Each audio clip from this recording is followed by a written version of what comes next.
one of the biggest reasons why I don't talk about marriage or being divorced, it's because I figured out that no one really cares, especially when it comes to marriage. Like growing up, my mom and my dad, they had this issue, and whenever they do, mom would want to tell everyone who cares to listen what dad does she doesn't like, and dad would care to tell everyone who listens what mom does, he doesn't like. And at the end of the whole day, they got separated. They had a separation. And not even to today, they still both blame each other. It's funny how they never really stand down to realize where this person is going wrong and where this person is, doing well. They didn't get to understand their differences. So that part taught me that um, sometimes people make it difficult to be able to see the truth, right? Like when mom meets people and tells them what dad does, she would obviously tell you the one he does and not the one she does. And then you would tell her she deserves better, she should leave him, he's a toxic person. And then he tells, which is dad, tells you the same thing mom does, or something mom does without saying his own part what he does. The same thing, you tell him how mom is a bad person. So I got to really understand that at the end of the whole day, while both of them got old in their old age, both mom and dad, every single person they had told their marriage issues or why they did not separate, had moved on. Like 10, 15, 20 years ago when they were married, I know back then there are a lot of people who were giving them audience, but now those people have their own family matter and they've moved on. So somehow I told myself while growing up, whenever I see my parents, explain so much about the marriage to someone or the issue they had with someone, I would somehow be wishing that wherever I'm hiding, like let's assume I'm hiding by the side of the door, I'll just keep shaking my head and say, they're telling this person now, if this person sees me passing tomorrow, now he will talk to me anyhow. And that was the truth. When you constantly tell people the issues you're having with your family, you don't hurt just the you're not, first of all, you're not telling them they don't even care, right? They're just listening to you because you're a gist, but you're actually hurting your kids because at the end of the whole day, your kids will be the one being, made jest of. Because I can remember when I'll be going on the street and everyone want to tell me how, the notorious, because the family issue was so popular in the streets that virtually everybody knows because my parents were kind of popular. Virtually anybody knows the story and they would want to tell me things that would, get me upset. They want to make jest of me. They want to incite me. And it made me cry so much while growing up that even when I grew up, I tried getting into marriage, did not go well, but I didn't say a word out of it. If you ask me what happened with you and your ex-wife, I won't say shit. You will never hear shit from me because I know I have beautiful kids that would grow up, and I wouldn't want you to now start telling them, "Oh, your dad left your mom.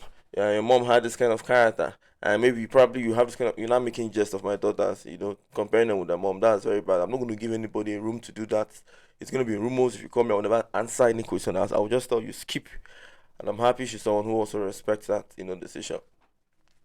But if I'm really going to make an advice, I would tell men to sit back and also look into themselves.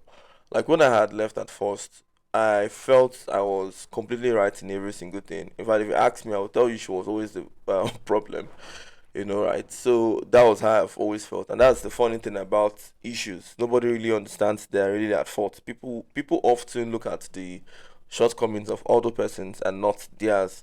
And I'm really very happy I'm strong. I would always tell people I'm 10 times stronger than my dad because my dad till today doesn't even know he has some very bad toxic characters. I discovered that in my own generation, and I intentionally told myself I would stop holding on to the past. I would stop being emotional toxic. If you do something, I will call you and I'll sit and I will talk to you, and I won't raise my voice at you the way I learned from my dad, or give you some kind of space.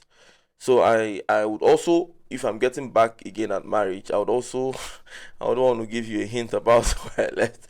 But fine. So as a man, we should really sit down most times to think because I know issues has to do with both people, right? But majority of the times it also involves you. You're playing a role. No matter how you put it, there would still be something you might be doing, or there will still be something that has changed or broken you.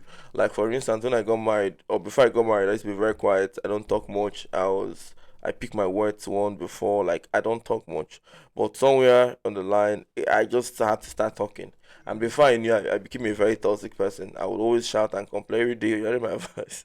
And that was because I felt at the point that I couldn't really make a point. I couldn't drive a point without raising a voice. So when you tell someone to do something and they don't do it immediately, you have to raise voice over and over again. Yes, You think it's fun till you start getting used to it, and then you get to discover that that new character you've learned of raising your voice is not being applied to everybody. Everybody around you is complaining you raise your voice. That was how bad it is. So as a man, if you've just recently been divorced or if you're in a marriage and you're having issues, I mean, I wish I had known this. I would tell you the best thing to do is to sit down and reflect. The worst part of the whole thing in marriage in Nigeria is people do not really care um to give neutral counselorship, right? And people don't want to say the truth. Like sometimes I tell myself I wish I was a counselor, or I'm thinking of getting into marriage counseling. While I was young, I took in fact, I had a show. I had a YouTube show where I would talk about marriage and single. I was talking about marriage as little as 14 years. The funny thing is, when I say all these things, it looks like I'm making it up. It's always saying so many things. So I'm happy I'm a very YouTube person. I'm a YouTuber. The videos I did 10 years ago when I was little is still there. When I'll be advising people on marriage and on my small mouth, still there. And I did it so much that I got married. It's easy to advise person, sha. Okay, so so I really wish I could be a counselor now because I've really understood much. Having been in the field of marriage myself, I've understood much. But I think the problem is everyone is trying to not offend one person because people have fragile egos, especially the men. The moment you start telling them what they're doing, if you're in a marriage counseling, they're beginning to stand up to leave. Especially when it's a marriage where the man is even the one paying for the counseling and he bankrolls the whole family, and the woman is just that helpless, hectic woman who just sits down. That's why no woman on earth should actually get married without working. I know that someone can tell now this, and how would you marry and just sit down? You're not doing anything. How will he respect you? You're not different from the house girl, except that you give birth to kids. But that's a whole lot of topic another day. It's not good. Get something doing, or I don't know. It adds to the respect when someone knows they don't have to take. Like let me tell you the truth. The act of giving someone makes the person look you down. You understand? Our parents were always disrespecting us till we started working and making our money ourselves. They loved me, oh. Now them born me, oh. Now them carry me come this world. But the moment, please lower your noise. But the moment I really started making money myself, that was when they started giving me respect. Before then, when I call my mom for stipend, for little little change, yeah, she would always still look at me as that my child. She always want to tell me what to do, what not to do, and if I touch, tell me shut up, I'm talking. But now I make my money myself. I don't really think when anybody talk to me respectfully. So that the same thing applies to marriage. If you're a woman, you have your things doing, you have your business, your finances coming in, your man will respect you. And then if that's the opposite, I'm really sorry, you get the opposite result. So try and get something doing. Everybody wants to run and marry Wokiki Odogu, he's a rich man. Fine. What you don't really understand is Odogu already has lots of people he exercises power on, and it's people he puts money in their pocket. So whether you like it or not, you get more respect. Do you see how Yolo Decho respects his wife? Even after getting a second wife, he still gives her a whole lot of respect because she fends on herself. Now imagine Yolo Deche's wife doesn't do anything but depends on Yolo Deche. She won't be able to talk. She won't have that privilege to talk. So I feel, yeah, back to the talk. If I'm ever gonna be a marriage counselor, it's gonna be not to hurt this man's fragile, ego, because telling them the truth, like let's really face the facts. I understand women are really bad and all that, and they do their own things. You understand, but women don't really like saying the fact. I mean, if I come here right now and I start telling you how most of women are wrong, because getting to be in that field, go out, spend so much time to, reflect on myself, hit up a blunt, which is one of the best things in the world, and think so much has actually taught me how we are the fault in major times. Now, women also play their role, right? I'm not gonna start telling you what women do. I feel the way I'm advocating. I'm thinking of making good awareness for men to really let them know that you need a marriage counselor. Because most times when you actually see the things that cause issues in a marriage or in a relationship, it's not really things that are immediate. It's things that have grown. Like little things cause issues. You think it's only those little things, no. It's as a result of most times it's upbringing. Like me, for instance, I had this bad character of looking onto the past. Like I'm constantly remembering what she did, how I warned you this morning, you shouldn't do this. She has not done it again, but I'm still remembering how she I told you that before yesterday. You shouldn't do this. This morning, I forgot. Now I will keep reminding it and saying it all the time. Now this is just one out of many bad characters I had, and men have even more. 'Cause I know some my own bad characters more, and we need someone who would cancel us. So when you invite people for counseling, the fear is not telling them things that will hurt their ego, so they don't leave. And the second fear, it's trying to please them, right? So most times when you have a man and a woman sits down, they're both telling you their marriage issue, you're not thinking of how to say it in a way that that would not offend any party. So I think that's one of the problems with cancelorship. And then the third one is people are not really honest about their history. If I ever went to a marriage counseling and they told me how was the marriage between your dad and your mom, the first thing I'll tell you is you shouldn't ask me that question, because I'm not wondering why you're trying to invade into my family's marriage history. Like, do you mean I'm the problem? I think that's the first thing my ego will tell me. Do you mean I'm the problem? Why are you asking me what the marriage is like between my mom and my dad? Now, what I wouldn't know is I've subconsciously learned some bad characters, which in my own done, yes, I did. I learned character of holding on to the past, character of always complaining. I was an emotional abuser. I'm saying it now because I've changed. I worked on myself. I'm no longer emotional abusive. I don't even remember the past. You'll be the one telling me, oh, I did this. I say, I don't come out of my mind. I learned how to consciously take out bad energy from me. Now, the funny thing is, while I was married then, those bad energy were always choking me. It made things extremely difficult for me to be able to like see through. Like, she was doing lots of things. She was making good progress. She was making good move. I would complain she doesn't support, she doesn't do this, she doesn't do that.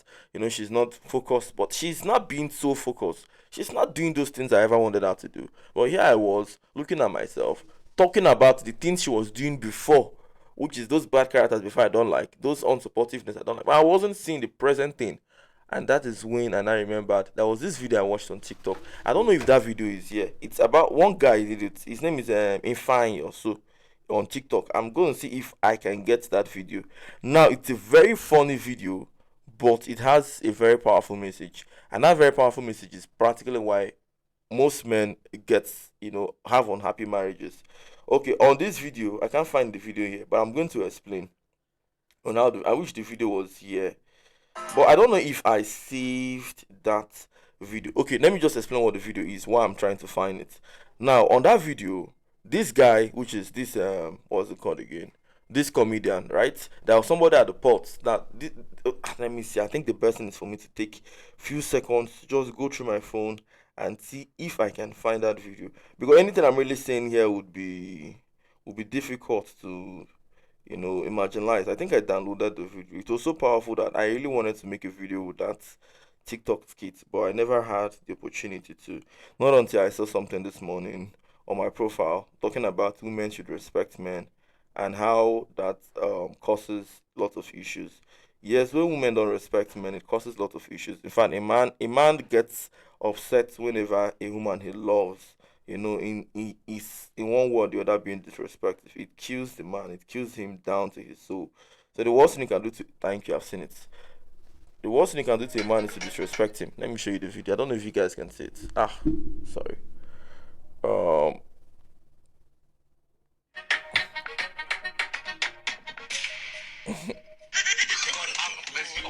sorry, I'm trying to find it.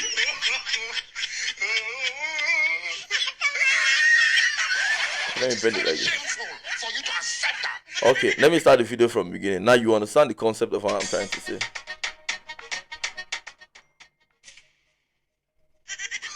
Now I want you to pay attention to something.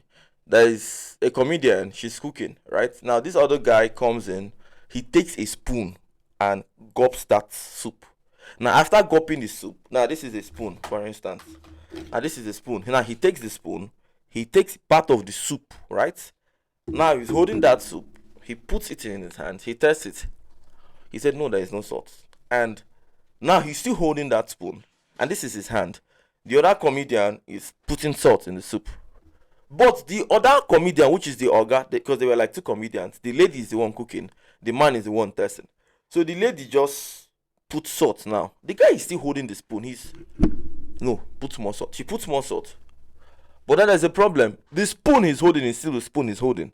He's still testing from that same spoon that he gulped, before. He has not gulped a new one. Like, she has put salt, she has updated the stew, but he has not gone back to check if the updated stew has salt. Instead, he's still testing from that old spoon. So let me play it back again, and I'll tell you how this ends every single marriage that I know of. Anybody who has that character of holding on to the past, getting married is almost staying married is almost impossible. Now she has put salt. He's still testing that one, telling her to put salt. She has put salt. They're still putting salt.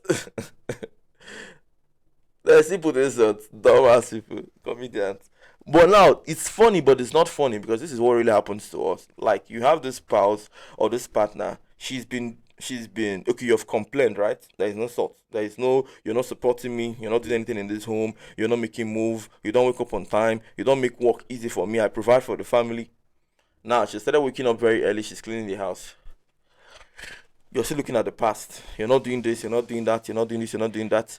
She has now started having a little side hustle. Like she's constantly changing, which is like putting a salt in the soup. But you're constantly not seeing it because you hold on to the oh boy, that thing has destroyed so much marriages. If I can turn the hand of time, I will learn how to not also hold on to the past because I did that a whole lot. But let's just say some things in life are just bound to happen. Maybe that was what I needed. But the only thing is, even if I get into marriage counseling, because I've had so many experience and I read books a whole lot, and I think I would really do well in being a marriage counselor because I'm very blunt. Naturally, I'm blunt. I don't know how to hide things. I'll tell you what you're doing. That is, you know, if you kill me. But the thing is, when it comes to people, your bluntness don't apply. When you're being blunt with people, you don't make changes. Blunt people don't make changes. Strategic people make changes. So if I look at you right now, you have an issue of holding on to the past, and I just tell you as a man, you wouldn't come to my counselorship again. But I have a way. If I have this video, for instance, and I play it to you in the marriage counseling, and I show you other people who have had issues, and I even tell you my story, how my father always holds on. My father had a book where he would write what people did to him, tell you what it has hold on to my life, and have also not achieved a whole lot. Now, if I'm a multi-billionaire, then I think that's when I'll become a marriage counselor. I'll become a multi-billionaire. So that way you look at me and you know that I can actually get remarried if I want to. I have all it takes, but I choose to do this for fun because I wouldn't want to be a counselor to I think that would just be my work to humanity. It's just gonna be I will just look for those mushroom marriages, the ones I can help, listen to them, and help them with finance if that's the case. Advise them to stay. I'm not gonna advise worldly people in their marriage because at the end of the whole day, does it make a difference? I'm all about the networking, advising poor people in their marriage. Would they even remember you gave them advice? I think the most appreciative people are wealthy people.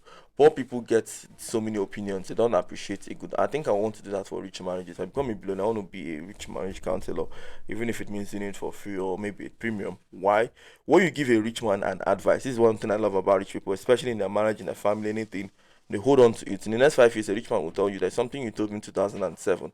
It changed my life. They're able to listen.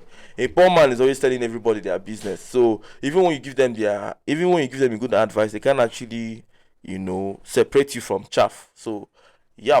So my own message of the day, why did I even make this video? Fine, beautiful, is to really make you understand that as a man, you could actually be the problem in a marriage, right? And you should take time to sit down and talk to somebody who would really tell you the truth. Your family will never tell you the truth. This is the biggest painful part. If you're a man, you're complaining your wife, telling your wife about but your family would always tell you how bad your wife is. You're their child. They've known you all through their life, right from when you were a child till now you're a man. So they know you. Anything you say, they will take your word out of you. You say she's a witch, she's a witch. If you say she's bad, she's bad. They won't be able to say that you're saying those things out of anger. She provoked you. That is why you're saying she wants to kill you. They won't understand that. They will just literally take it like this one wants to kill our brother, and then you now build up this hatred. That when you're not reconciled with your wife, your family doesn't reconcile with her. They still have that hatred for her, and now you'll not be the one fighting them and telling them why you're not respecting my wife. Why is my wife talking back?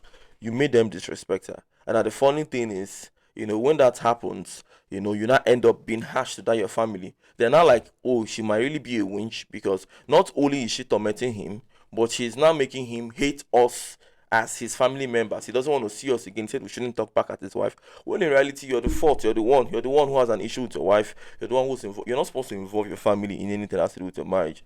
You're supposed to involve a counselor. I wish I knew this because marriage, family will always tell you, oh, Dan, oh, you're wealthy. Look at you now. You may like well. You have done well for yourself. You're beautiful. You're handsome. You can get another woman. Not knowing that this marriage did not work. What did I do that made it not work? What did she do? How do we fix it? Even if you're going to get remarried, know the things this ex did that was bad. Now, if you're looking for a new person, make sure that person doesn't have. You need to really find where the issues are. Most men will divorce and still marry the same kind of person their wife was because they're attracted to those kind of people, and the cycle keeps repeating. They've divorced like 4 people. They're still on a divorce spree. It's simply because they've not yet identified what the issue is.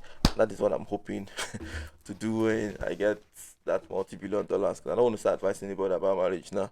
and then it's not as if maybe I'm saying I want when I'm saying it, I'm telling you facts, not because I'm trying to please you. So that's the gist for today.